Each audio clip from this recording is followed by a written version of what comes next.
우리 함께 봉독한 말씀을 통해서 하나님께서 저와 여러분에게 은혜 주시기를 원합니다.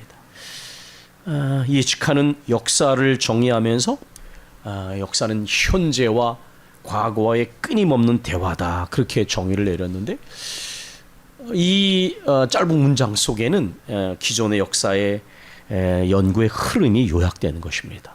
보통 역사는 과거에 무슨 일이 일어났느냐, 그 사건, 팩트에 관심을 갖지만, 그러나 또 다른 역사학파에서는 그 지나간 역사가 오늘 우리에게 무슨 상관이 있느냐, 어떤 의미가 있느냐, 그렇게 의미를 묻는 역사의 흐름이, 역사 연구림이 다른 것이죠. 예측하는 이 두 가지를 다리를 놓는 사람입니다. 과거 역사가 어떤 일이 일어났는지를 정확하게 규명하는 동시에 그 역사가 오늘을 살아가는 우리에게 어떤 의미를 주는지를 생각하는 것이죠. 그 또한 앞으로 나아가서 어떤 방향으로 나갈지를 전망하는 일들을 염두에 두고 이렇게 역사를 정의내는 것입니다. 우리가 오늘 읽은 역대상 5장의 말씀은 성경에 나오는 역사서라고 하는 범주에 포함되어 있는 본문입니다. 여기를 우리가 5장을 다 읽으셨는데, 여기 보면 여러 가지 팩트들이 기록되어 있습니다. 르벤이라는 야곱의 첫 번째 아들은 아버지의 첩을 취해서 잠자를 했기 때문에 이런 비도덕적이고 반인륜적인 일 때문에 장자의 명분을 빼앗겼다, 그렇게 말하고 있습니다. 또 유다에게서 다윗 왕과 또 예수님이 탄생하셨지만은, 그러나 장자의 명분은 여전히 요셉에게 있었다, 이렇게 말하고 있습니다. 7절과 17절을 보시면 족보에 올랐다라는 말이 나와 있습니다. 이따가 한번 이 팩트가 무엇을 의미하는지 해석해 보겠습니다. 또 거기 보면 어떤 지역에 살고 그 땅에 걸쳐서 거주하고, 이런 표현이 나오고요. 또 18절 이하에 보면 므낫세 반지파의 용망한 용사들이 44,760명인데 창과 방패와 칼과 활을 다루는 솜씨가 아주 좋아서 용맹한 사람들이었는데, 이 사람들이 연합군과 싸울 때에 이렇게 기록하고 있습니다. 그들이 싸울 때 하나님께서 도우셨다.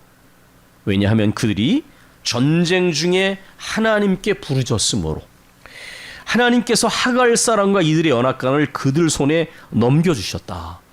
그들이 하나님을 신뢰했으므로 하나님이 그들에게 응답하셔서 그들이 그 연합군과 싸우는 가운데 가축대와 양떼, 낙타 5만 마리, 양 25만 마리, 낙 2천 마리를 전리품으로 얻고 10만 명의 포로를 전리품으로 얻었다.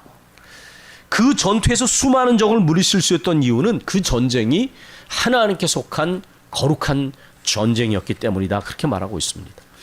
그런데 그 다음 기록을 보면 이 므낫세 반지파에 대한 전혀 다른 기록이 또 나옵니다. 그 땅에 거주하고 그들의 족장은 이러이러한 사람들이었는데 그들 역시 용감한 군인이었고 유명한 족장이었다. 그런데 그들은 하나님께 신실하지 못했다. 왜냐하면 그들이 그 땅에 도착하기 전에 그 땅에 있던 사람들이 우상을 섬겨서 하나님이 그들을 쫓아내시고 이들을 거기에 정착하게 하셨는데, 이 땅을 얻은 이 므낫세 반지파가 역시 그들이 섬겼던 우상을 섬김으로 인하여 하나님께서 아수르 왕 불과 또 이 디글랏 빌레셋을 움직이셔서 르벤과 갓과 므낫세 반지파 가문들을 포로로 끌려가게 하셨다. 다시 말하면 그 땅에서 추방하셔서 여러 땅에 강제적으로 이주하게 하셨다. 이 역대상을 기록할 때 그 후로 오늘까지 이 역대서가 기록되기까지 그 시점까지 그들은 그곳에 살고 있다, 이렇게 말을 하고 있습니다. 이것은 일종의 팩트이고, 물론 자세히 보면 거기에 해석이 나와 있습니다. 역사는 현재와 과거와의 끊임없는 대화다, 그렇게 얘기를 했는데, 제가 말씀드린 이 언급들이 도대체 무슨 의미가 있냐는 것입니다. 우리가 설교학을 배우면 세 가지 단계를 거쳐라 이렇게 말합니다. 이 본문을 처음 받았던 사람들에게 어떤 메시지를 주었는지, 그리고 말씀을 전하는 설교자에게 어떠한 의미를 주는지, 그 다음에 설교자가 말씀을 전하는 청중들에게 어떤 의미를 이 세 가지를 가져거치지 않으면 위험하게 됩니다. 본문을 왜곡하거나 아니면 설교자는 전하는 역할로 끝나거나 그럼 바리새인처럼 되는 것이죠. 세 번째, 그 단계를 잘 거쳐서 본문을 바로 해석해서 청중들에게 하나님의 말씀을 전해서 그들이 하나님 뜻에 순종하도록 만들어라. 이건 아주 교과서적인 단계입니다. 가르치는 사람이 이 단계를 제대로 거치지 않으면 남에게 전하고 버림을 당하는 일도, 지금도 그런 일이 많이 일어나지 않습니까? 잘 전하고 영향력을 미친 다음에 자기는 타락해서 망하는 것이죠. 많은 사람들에게 결과적으로 상처를 주고. 어쨌든 역사는 현재와 과거와의 끊임없는 대화다. 이런 패러다임을 가지고 보면 르우벤의 이 부도덕한 인륜을 저버린 모습과 그 결과는 장자의 명분에서 제명된 것이었습니다. 여러분, 족보에서 제명됐다. 우리나라 시대는 굉장히 큰 일이었습니다. 그렇지 않습니까? 지금은 물론 이런 족보를 중요하게 생각하지 않지만 예전에 너를 족보에서 제한다. 이거는 완전히 존재가 부정당하는 거야. 그죠? 이게 보통 일이 아닌 것이죠. 반면에 고난과 역경을 통해 연단받은 신실한 요셉은 11번째 아들이었지만은 장자의 권리를 승계했다는 것입니다. 또 이 르우벤과 각각 므낫세 반지파가 땅에 거주하고 번성하고 승리하고, 이건 민감한 팩트가 아닙니다. 왜냐하면 성경에서 땅은 하나님 약속의 증표였습니다. 그 땅에 정착했다라고 하는 것은 여전히 하나님의 신실하신 그 약속의 축복 안에 거하는 거예요. 나중에 이들이 이 땅에서 쫓겨나서 추방당했을 때 이것은 엄청난 사건이었습니다. 여러분, 우리나라가 일본 제국주의자들에게 땅을 빼앗긴 적이 있었잖아요. 이건 엄청난 사건이었죠. 그죠? 이스라엘은 아주 오랜 기간 동안 추방당한 역사 속에서 2500여 년을 지냈습니다. 이런 일들이 무엇을 의미하는지 생각하면 이것은 엄청난 의미를 담고 있는 것입니다. 땅에 거주하고 번성하고 승리한다. 이건 보통 일이 아닙니다. 하나님의 축복 안에 들어있는 것이죠. 족보가 있고 족보에 오른다. 낳고 제가 새벽기도 말씀드렸잖아요. 우리 김드림 입사 가정에서 아이를 간절히 기다리는데 낳고 이 단어는 보통 단어가 아니에요. 하나님 안에서 생명의 역사가 이어진다고 하는 것은 큰 축복입니다. 잘 훈련되며 용감해서 전쟁에 능한 용사들이 있었다. 나라가 망해가지고 왕의 눈이 뽑히고 귀족들이 집이 불타고 포로로 끌려가고 모든 왕을 호위할 경호 부대가 다 도망치는 일들을 경험한 사람들에게 이거는 옛날을 회상하게 하는 거예요. 왜냐하면 이 역대상이라고 하는 것은, 이 성경은 시점으로 봤을 때 나라가 망하고 포로로 끌려가고 돌아온 사람들에게 주어진 말씀이었어요. 시점이. 그러니까 과거를 기억하고 있지만 이거는 현재와 과거를 끊임없이 대화하게 만드는 책이었습니다. 그러니까 그렇게 왕을 지키는 군인들조차 다 주랭랑을 나오는 최고의 어떤 뭐라 그러죠? 가장 정예받은 병사들이 원래 왕을 지키잖아요. 근데 그들이 혼비백산에서 도망쳤다. 이 뭘 의미하는지를 이들은 경험했거든요. 근데 과거에 이 나라에도, 이 지파에도 이렇게 활과 칼과 모든 무기를 능하게 다루는 용맹한 병사들이 있었고, 더군다나 이들은 그 용맹함을 의지해 싸운 게 아니라 하나님께 엎드려서 무릎으로 싸웠다. 무릎으로 싸워서 그 전쟁에서 승리했고 많은 전리품을 얻었다. 이건 영광스러운 역사에 대한 회상입니다. 그런데 그 다음에는 전혀 다른 얘기가 나오지 않습니까? 똑같이 용맹했습니다. 유명한 족장들이었습니다. 그런데 그들은 승리하지 못했습니다. 왜냐하면 하나님께 바르지 못했습니다. 하나님을 섬겨야 하는데 우상을 숭배했습니다. 하나님께서는 그들을 패배하게 하셨습니다. 그리고 그 땅에서 추방당하게 하셨고 오늘날까지도 거기에서 살게 하셨다. 이것이 오늘 본문의 멘티에 나와 있는 내용까지입니다. 부끄러운 역사도 있습니다. 개인적으로나 집안으로, 민족적으로 부끄러운 역사도 기록되어 있습니다. 번영과 승리 역사도 기록되어 있습니다. 패배와 쇠퇴 역사도 있습니다. 오늘날은 역사를 공부하지 않습니다. 제가 당근에서 역사책을 지난번에 한 보따리를 좀 샀습니다. 왜냐하면 제 스스로 무지 때문에. 조지 산타나라고 하는 스페인계 미국 철학자는 이런 말을 했습니다. 기억하지 않는 자는 과거를 반복하는 저주를 받는다. 역사에서 무지하다는 것은 결코 자랑거리가 아닙니다. 여러분이 만약에 여러분의 생애사에 실패를 반복하고 있다면 돌아봐야 됩니다. 자기 생애를 정리하지 않고 있다는 거예요. 자기 생애사를 정리하지 않는 사람은 표면적인 변화는 본질이 아닙니다. 과거의 실패를 반복할 가능성이 많은 거예요. 자기 생애를 잘 정리하는 사람은 이전과는 다른 삶의 방식을 살죠. 하물며 공동체는 어떻습니까? 이런 부끄러운 역사를 기록하는 이유가 뭡니까? 그 실패를 반복하지 않도록 하려고 하는 거예요. 그 번영과 승리 역사를 기록한 목적이 무엇입니까? 과거의 이런 역사를 회상함으로써 뭐가 주고자 하는 메시지가 있는 거예요. 패배와 쇠퇴 역사를 기록한 이유가 무엇입니까?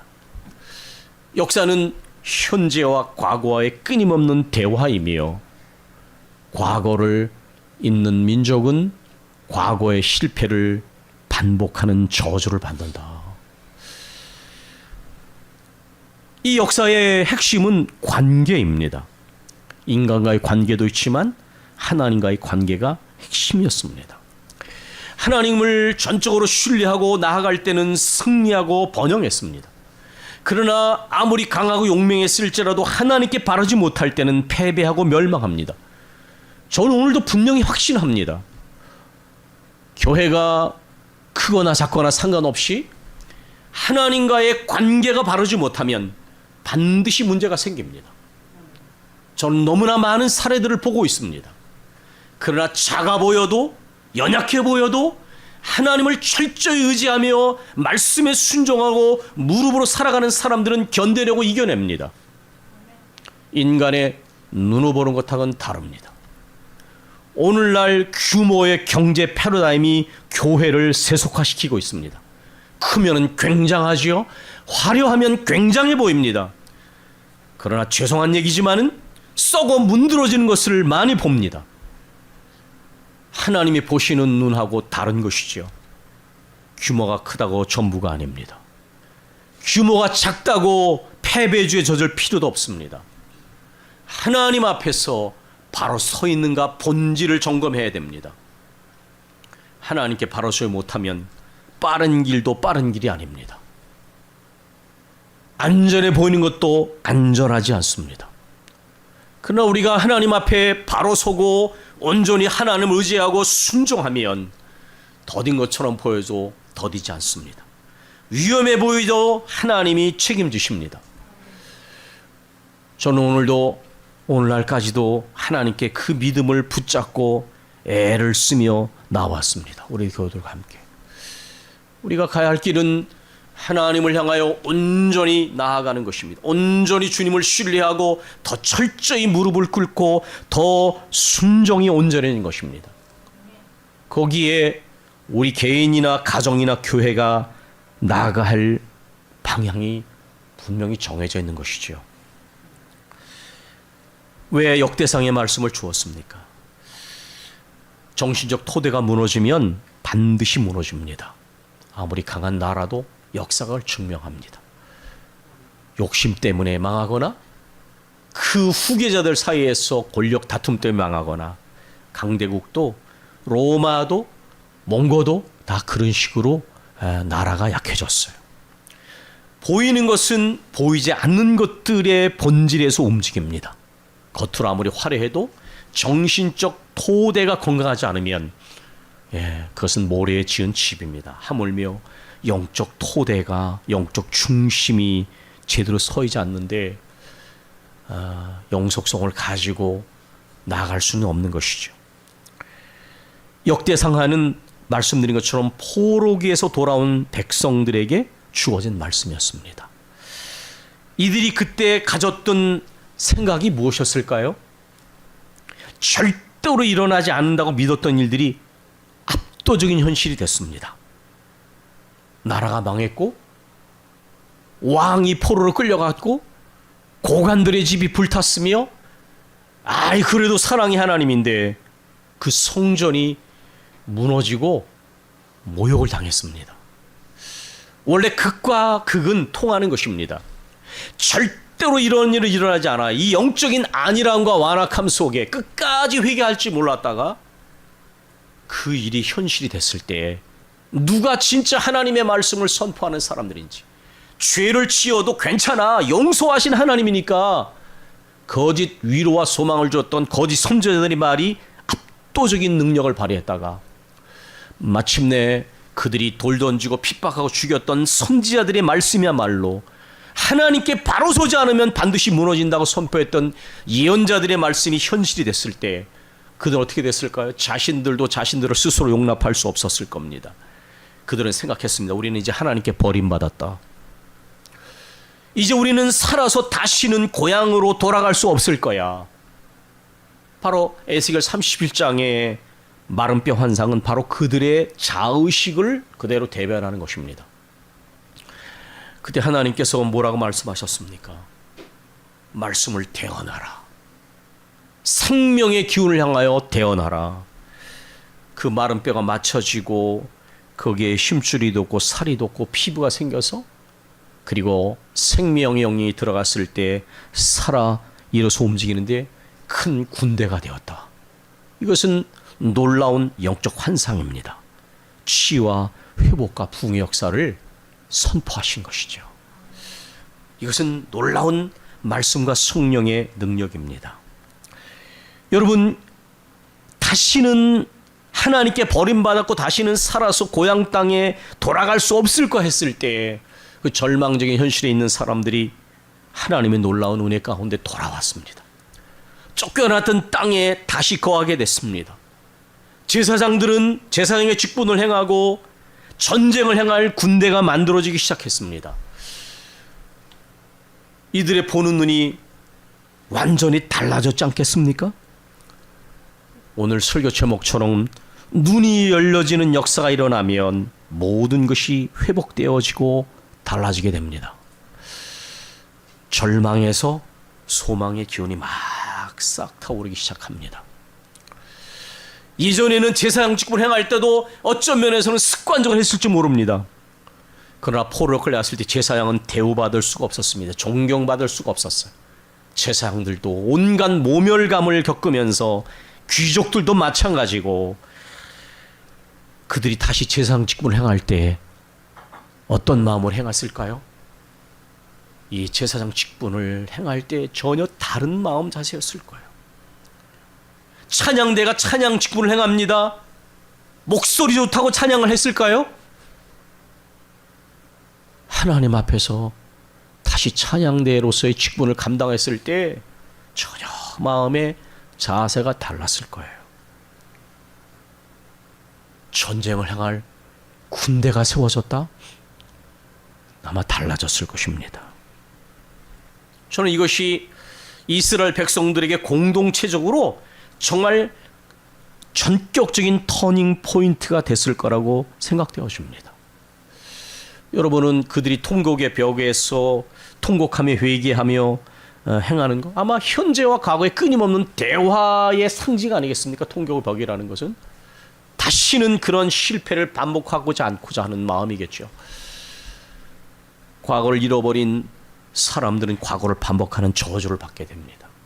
그래서 일반 역사에도, 거룩한 역사에도 그대로 적용되는 것이죠. 그들이 싸울 때 하나님께 의르자고 부르짖었으므로 승리했지만, 그러나 아무리 용맹한 사람들이라도 하나님을 의지하는 데 우상을 섬겼을 때에 그들은 전쟁에서 패배했고 추방당했었습니다. 그런 모든 역사를 기억하면서 과거와 현재를 해석하는 눈이 달라졌을 것입니다. 저는 이렇게 생각합니다. 아마 이들은 삶의 전 영역을 바라보는 눈이 달라졌을 것이다. 일상을 보는 자세가 달라졌을 것이다. 자신들에게 주어진 직분과 사명을 인식하는 눈이 달라졌을 것이다. 하나님과의 관계가 전적으로 달라졌을 것이다. 사람을 대하는 자세도 달라졌을 것이다. 저는 그렇게 생각합니다. 제가 학교에서 어떤 분을 만났는데, 그분은 모든 학생들을 대하는 사람이에요. 근데 만날 때마다 그분을 만나고 나면 별로 이렇게 유쾌하지가 않아요. 아무 표정도 없고, 근데 교수인데 사람을 댈 때 얼마나 불친절하게 이럴 데가 없는지 몰라요. 아마 학교에서 일을 하면 대부분 크리스찬인데 왜 저렇게 사람을 대하는 자세가 퉁명스럽고 예의가 없고 기쁨이 없이 일할까? 근데 한 1년 전부터 달라졌어요. 사람을 대할 때 친절해지고 부드러워졌습니다. 그게 그리스도인의 변화이죠.